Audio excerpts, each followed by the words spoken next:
So Alexandria Ocasio Cortez has actually said that we should rally behind all the Democratic nominees, including the governor, who she's referring to as Andrew Cuomo. Now, this got Jimmy Dore very, very angry, and he absolutely went on a tirade against what she said. And he made some things that made sense and others not so much. This has completely sent the progressive wave of a group of people into an absolute craze, with everybody talking about this, because this is some pretty important shit when it comes to electoral politics. And Sam Seder has decided to respond to this. He responded to Jimmy Dore. He did a very long segment. I'm going to show you guys some of it, and then I'm going to come back and actually talk about it. One of the most exciting, electric, competent politicians that we have on the left, who more importantly has been organizing, has been creating caucuses before she's even elected, right? Going around and creating solidarity amongst those people in the Democratic Party who are to the left of where the mainstream of the Democratic Party is, and building solidarity, helping people getting elected, promoting, raising money, promoting ideas. Corporate. Now, I'm not saying that these people are that Alexandria Ocasio Cortez is above criticism. No, we should always critique our politicians, but we should do so based upon the votes and the issues that they promote, and give them space to create power for themselves. And look, if AOC came out and said, let's say in the context of Palestinian rights, like, I don't believe that Palestinians deserve any rights, I would have a problem with that. And I would say that. And we have been trying to hold her accountable on some of these issues. Of course. But in a nice way. Well, it's not just in a nice way. It's in a way that is productive, right? Because the whole point is not so that we like her. The whole point is so that we get a government that functions in a way that we want. She has the power and the base to do what she set out to do. That's the point of politics. The point of politics is not for all of us to sit here and feel good about who we support or what. It's nice when that happens, but that's not the point of this. That's the point of junior high school. To have your clique be your clique. So that's with that in mind, subtitle of our show.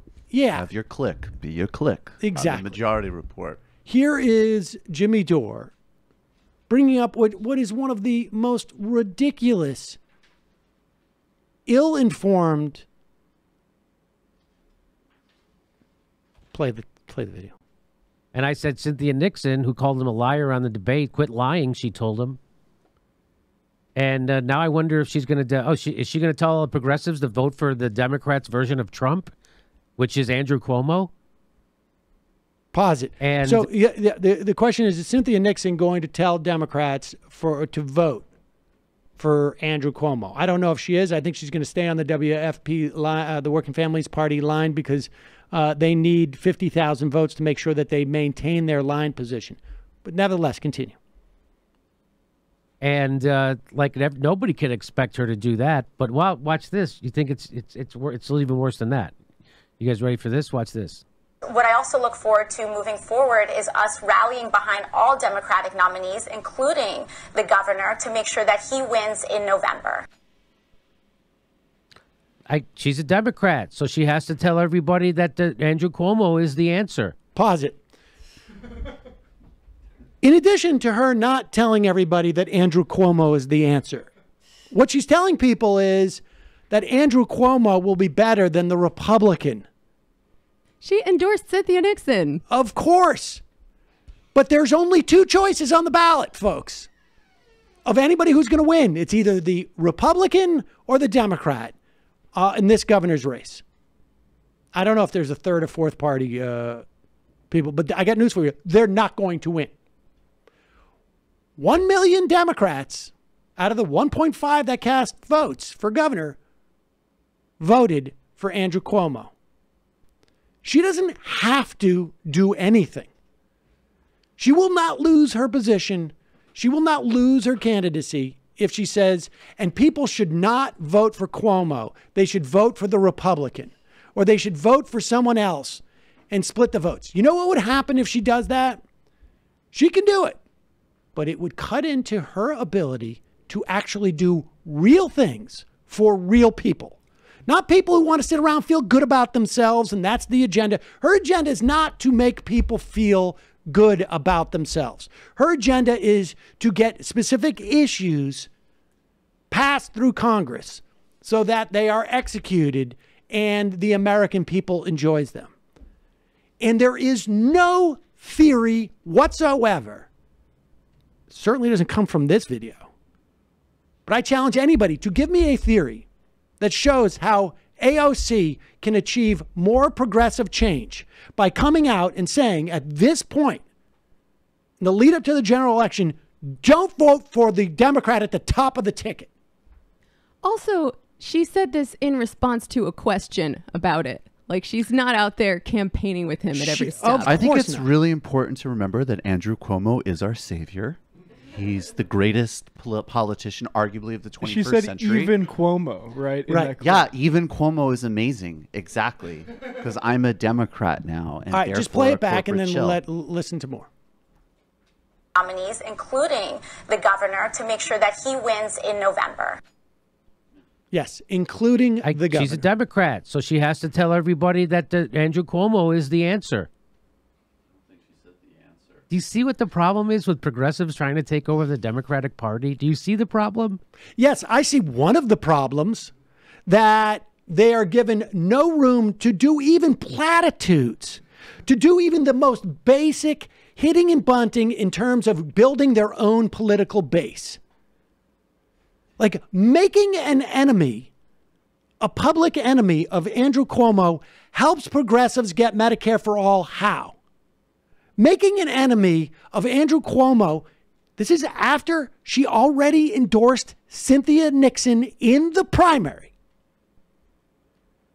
But going out and saying you prefer a Republican to win than a Democrat. Now, there's two options. One, she has no ability to make that happen. Or two, she does have an ability to make that happen by coming out, right?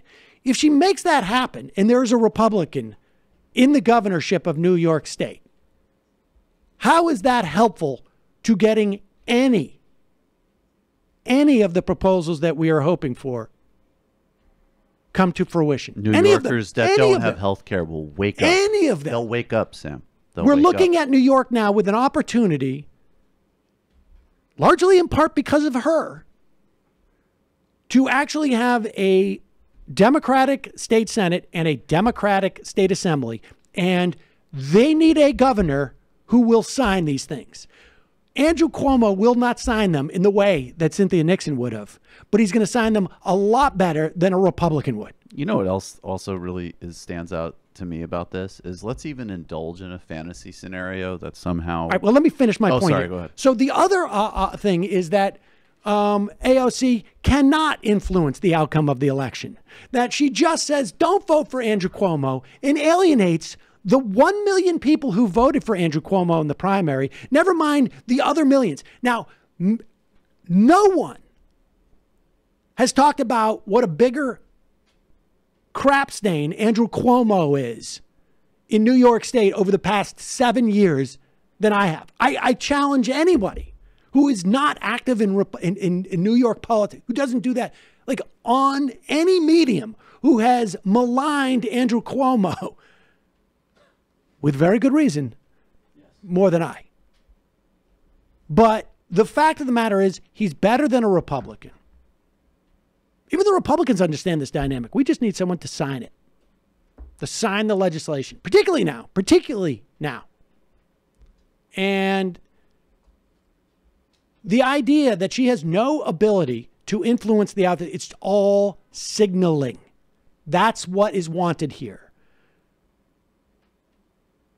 Billy said that Jenny's one of the cool kids, and she's not. And so now I don't like Billy.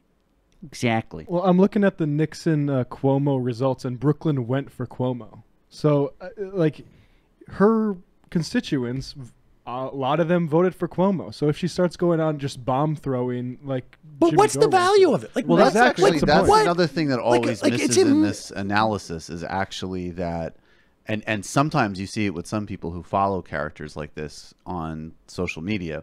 They do start to attack essentially the Democratic base, because the thing that is inconvenient for this analysis is a lot of normal, regular, everyday Democratic voters who are going to need to be your allies, even in your greatest fantasy scenario of a third party, vote for people like Andrew Cuomo. And to basically just say that they're all just sheep or morons, or their perspective should be dismissed, is actually the much more toxic subtext. Because even on the low level, like, whatever, take your whack at AOC, sure, maybe you're upset at her for whatever.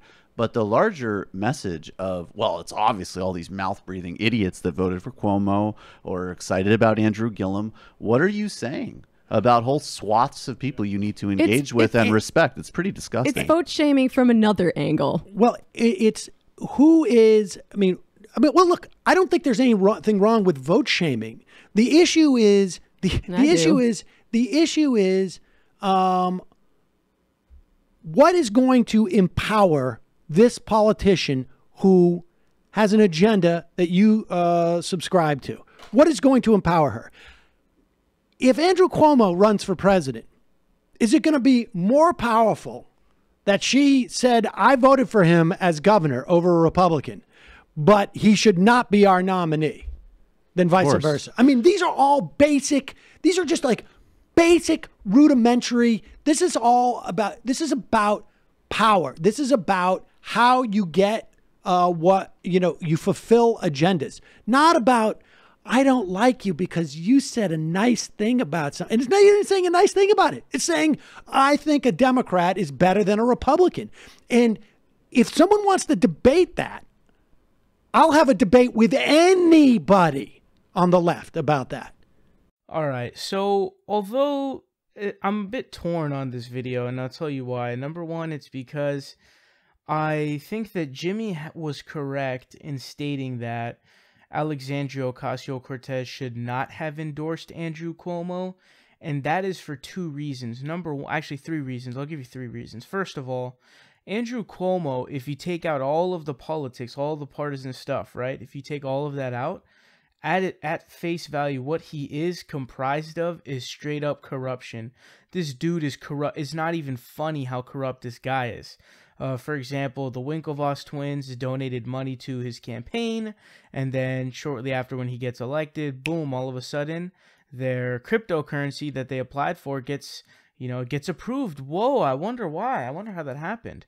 Another example, Preet Bharara, I'm sure you guys know, he was going to look into Fox News, and we don't know if that's the reason why he was fired by Trump or not. He was one of the U.S. attorneys, and he was actually criticizing him heavily. He was trying to investigate, and what Cuomo would do is he would literally shut down the investigations and the panels that were looking to investigate him. So Andrew Cuomo, at face value, is a complete corrupt douchebag politician. He is the worst, bottom of the barrel. This is some really, really like horrific corruption. So just on the face of it, he fucking sucks. But number two, he's not a real progressive. He is a neo-lib. He is the embodiment of neoliberalism, not real, true progressivism. But the third reason being, as you guys, if you guys have seen Jimmy's video, or when I talked about Jimmy's video, Jimmy did bring some receipts, man. I mean, he showed what Cuomo said about there being, the progressive wave not even being a ripple in the New York Democratic primaries. And he stated that Alexandria Ocasio Cortez's win was a fluke. I shit you not. Andrew Cuomo, the fucking big ass douche, literally said that her election win was a fluke. And Jimmy made a good point. He said, you're gonna endorse him while he's sitting there flipping you off, saying "fuck you," your progressive movement isn't shit, and you were a fluke. That is what is going on, and I mean, he's not wrong about that. He really isn't wrong about that, and so I definitely do not think that Alexandria Ocasio Cortez should have endorsed Andrew Cuomo. And the direction where I think Sam Seder went wrong in was trying to defend that, because you're defending the undefendable. Even Kyle Kalinske himself has said that he didn't support the endorsement. He thinks that the endorsement was a bad idea. And really, the way that we say endorsement is sort of in question as well in this case specifically. But the next point I want to get to is that people are acting as if Alexandria Ocasio Cortez is some godlike figure, as if she's some, like, you know, FDR without all of the mistakes, without the court packing, and without the internment camps, as if like she's like God resurrected. She's not even elected yet. She has no political experience until now, and people are legitimately expecting her to not fuck up even once. That is one of the most hilarious things I've ever seen in my entire life. How can you expect for a slip up not to happen every once in a while with a candidate who's super young, who, especially for Congress, holy shit, if you're 40, you're young for Congress. So I mean, holy shit, I mean, she's insanely young. So you've got, you know, someone without political experience, and you're gonna like act as if she's never gonna fuck up and make a mistake. And even though she's going, you know that she's going to support Medicare for all, she's going to support free college education, she's going to support a living wage in every state, and you know all of that, and yet you still are going to act as if, oh, fuck you, you suck, we hate you. And that is a very stupid thing, in my opinion. I think it's really dumb, and I think that's destructive behavior. And Alexandria Ocasio Cortez, she made a mess up for sure. But to pretend like she's not going to be a real progressive is wrong. On top of that, Jimmy's claim, this is the main thing that I disagree with in Jimmy's whole rant, is that, and this is where I faltered with him, I agree with them all up until this point, which is where he said the Democratic Party takeover by progressives is not real. Complete and utter BS. Totally untrue. Totally not true. The Democratic Party takeover, recall, hasn't even been a midterm since the actual election, the general election. And there have been 24 victories by Justice Democrats alone, such as like Alexandria Ocasio Cortez. Obviously, she's going to win because she's in a very blue area. And there's another one who is going to run unopposed. So the Justice Democrats are building a fucking coalition, man. They're building a coalition, especially when you're talking about, I keep having to bring this up, but when I first talked about the Justice Democrats when they were founded, I didn't even know if they were going to get a single representative, because the Green Party and third parties have not been able to produce. So we're trying to think, you know, well, what are they going to do relative to that? They've absolutely, you know, destroyed that number and expectations. I was like, man, if they even get one representative, that would be awesome. And look at where they are now. They've literally made history. They have been having, you know, first ever Muslim woman as a congressional member and shit like that. Crazy. They're literally making history. They're going in the history books. 24 victories so far. Hasn't even been a full 2 years yet. We haven't even had a midterm yet.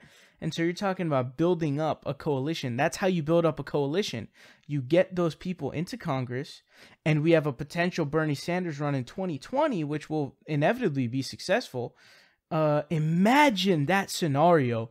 Imagine that scenario, how big of a real progressive movement there would be within Congress. We'd have a real progressive caucus, because there are also, it's not just Justice Democrats, it's Our Revolution, it's PCCC, all these different organizations have their own candidates that they're running. So the progressive movement is very fucking real. Jimmy's being extremely impatient with this, and he's acting as if making a new third party would be faster, which is hilarious. The idea that a third party movement would be faster than this, that's insane, because it's Justice Democrats have already exceeded expectations, and they have just destroyed them. So again, I guess I want to reiterate that I don't agree with Jimmy Dore that the Democratic Party takeover by progressives is non-existent. But where I actually agree with Jimmy over Sam is that I think that Jimmy's right in that Alexandria Ocasio Cortez should not have endorsed Andrew Cuomo, no doubt, because he's a corrupt politician. He's a ideal neoliberal who sucks, obviously, and he's just a corrupt douchebag altogether. So those are kind of my thoughts on the whole Sam Seder thing, and I thought that it seemed to be the case that a lot of them were defending the endorsement of Andrew Cuomo, which is definitely where I falter from Sam's crowd, because I heavily disagree with the idea of endorsing Cuomo. There's no reason to do it, especially when, as Jimmy Dore put it, I mean, he's flipping you off and you're going to, turn around and give him an endorsement. Nah, dog, like, you can't do that. That's not a good move on your part, because they're just going to keep being douchebags, and then you're going to keep on, going ahead and endorsing them. What do you think is going to happen? There's not really going to be any change going on. So I'm in the middle on this. I think that Sam is right in that we shouldn't, give up on AOC or say that, the progressive movement is totally dead in the Democratic Party. And then you have where I disagree with Sam, which is I think that she shouldn't have endorsed Cuomo. I think that was just a bad move altogether. But this is going to be a heavily debated topic. I can already anticipate this. But let me know your thoughts in the comment section down below.